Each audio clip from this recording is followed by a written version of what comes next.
Bonjour et merci de suivre ONU News. Nous serons aujourd'hui au Sud Kivu où a eu lieu le lancement du plan d'action humanitaire de la RDC pour l'année 2012. Mais avant, suivons ces quelques dépêches.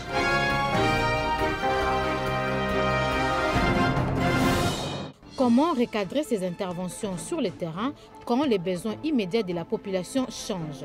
Des experts internationaux ont, à travers une formation destinée au personnel de la section des affaires civiles de la MONUSCO, proposé des éléments de réponse. Pour être pragmatique, l'approche du personnel des affaires civiles sur le terrain doit s'adapter au mandat de la mission, lesquelles a évolué. Pour travailler là-dessus, on a besoin de qualités différentes pour répondre aux demandes. C'est pour donner des formations au gouvernement, par exemple, pour assister les sociétés civiles, améliorer leur capacité de gérance, de communication.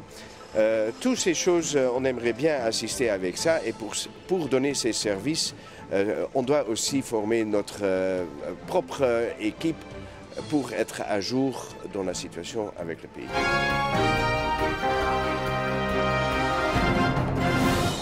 La résolution 1991, mandat et rôle de la MONUSCO en RDC, tel est le thème d'une séance d'information organisée par la division de l'information publique dans les locaux de l'Institut supérieur des techniques appliquées, ISTA en sigle. C'était le 31 janvier dernier à Kinshasa. Cette information est d'autant plus utile pour nous, intellectuels de ce pays, et plus particulièrement pour la jeunesse estudiantine, qu'elle va permettre de répondre à plusieurs questions. La présence de la MONUSCO en République démocratique du Congo n'est pas bien comprise par le grand public. La mission de l'Organisation des Nations Unies pour la stabilisation en République démocratique du Congo, MONUSCO, en organisant cette séance d'information sur son mandat, destinée à la société civile, aux étudiants et aux communicateurs, a le sentiment de faire œuvre utile. Elle veut tout simplement permettre une meilleure connaissance par ses cibles et bien d'autres encore de son rôle et du pourquoi de sa présence en RDC. L'objectif étant l'amélioration du climat relationnel entre nous pour une meilleure collaboration vers cet objectif commun, une paix durable en RDC. À noter que des communications ont été faites par la division électorale, celle des affaires politiques, la police de la MONUSCO, le Bureau conjoint des Nations Unies aux droits de l'homme, entre autres. Elles sont toutes relatives à leurs activités respectives dans le cadre de la mise en œuvre de la résolution 1991 qui définit le mandat de la MONUSCO.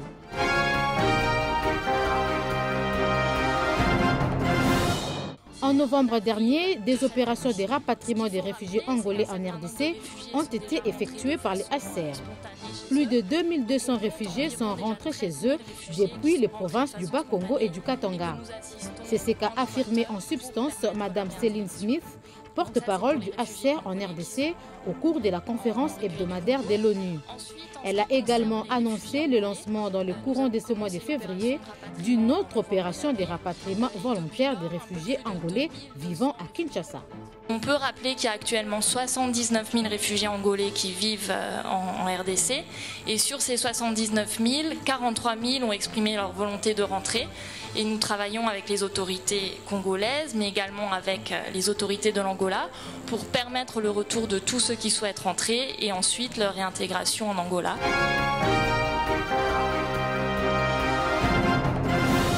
« 718 millions de dollars, c'est le montant nécessaire pour répondre aux besoins des centaines de milliers de Congolais qui vivent dans l'urgence.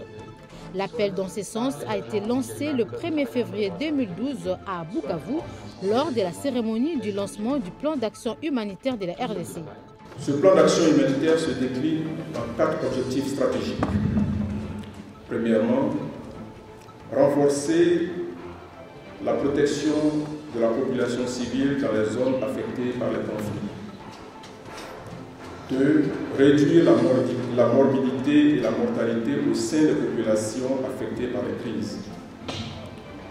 3.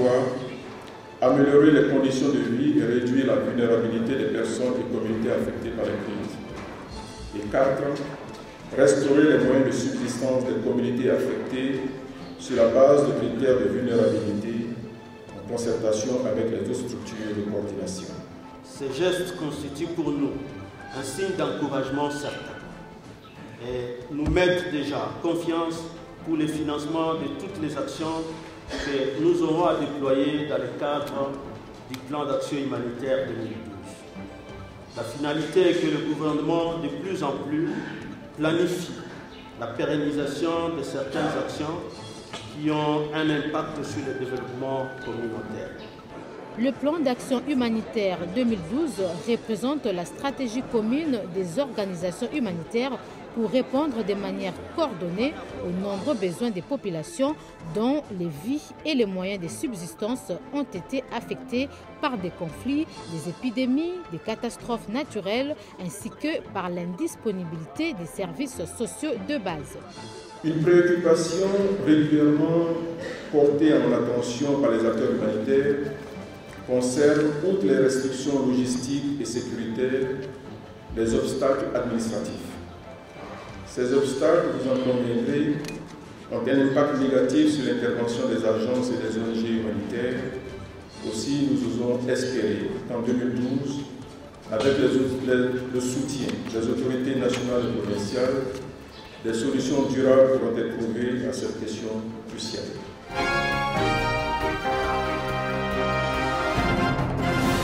Il faut dire que le plan d'action humanitaire 2012 s'inscrit en complément des différents programmes de stabilisation et de développement en cours en RDC. Voilà, ainsi s'achève cette édition. Merci de votre attention.